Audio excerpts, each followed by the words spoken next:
القرآن کہتا ہے کہ ہدایت ہے متقین کے لیے۔ متقی کون ہے؟ کیا مسلمان ہی متقی ہو سکتا ہے؟ متقی کا لفظ ہم نے قرآن سے ہی لیا ہے لا ریب، مگر ہم اس کو وہاں سے اٹھا کے سمجھنا چاہ رہے ہیں اس وقت۔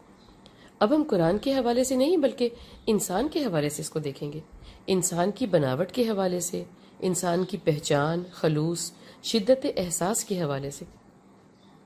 ایک وہ شخص ہے جو بھلے بدھ مت کا ماننے والا ہے اور اسی دین میں اس کو 35 اور 40 سال ہو چلے ہیں، مگر ہر لمحہ خود کو گم، تنہا اور تشنا پاتا ہے۔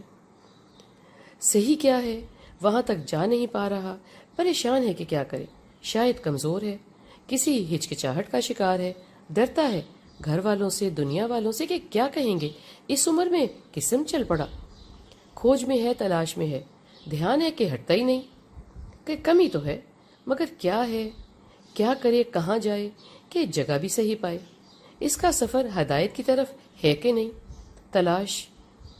یہ تشنے کی بات نہیں ہے تو یہ یقیناً راہ ہدایت کو پا ہی لے گا۔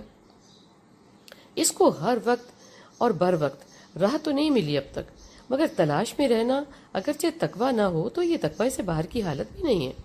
یہ اللہ کا بندہ تلاشی حق میں ہے، سو یہ انجانی محبت اور خوف دونوں میں مبتلا ہے، اور آخرت پر یقین بھی رکھتا ہے، بلکہ کہنا چاہیے کہ شعور رکھتا ہے، تبھی تو مارا مارا پھرتا ہے کہ کیا کرے، کہاں جائے۔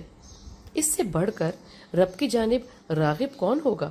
اس کو جب حق مل جائے گا تو یہ صرف مسلم ہی نہیں، مومن ہوگا انشاءاللہ۔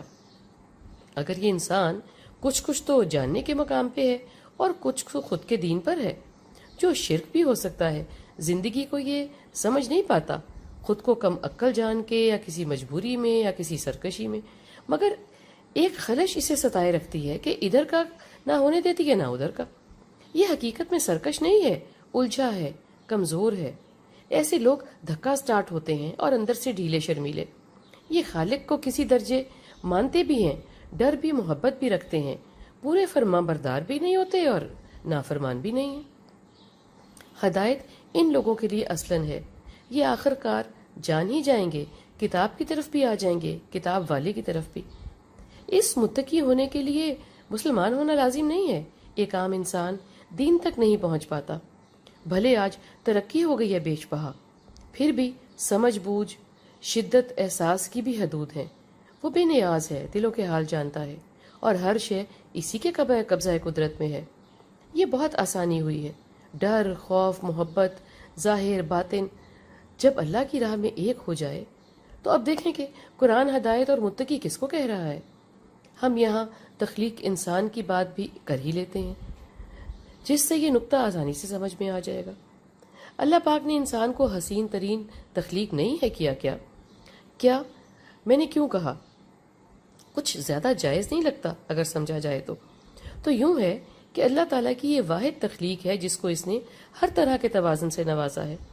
نوازنے کا کام اس نے ایسے نہیں کیا کہ بنا دیا پھر اس میں ڈالنا شروع کیا، بلکہ مٹی جو اس نے گوندی یا مادہ بنانے میں جو سامان استعمال ہوا گوندتے وقت، وہ اکٹھا کیا، وہ یہ تھا شعور، مالک کا شعور اور خود کا، اس مالک سے تعلق کا شعور، اخلاق، عقل، حیا، محبت، حدود کی پہچان، ارادے کی قوت اور طاقت، اختیار، یہ سب گوند کے مجھے سنوارا بنایا گیا۔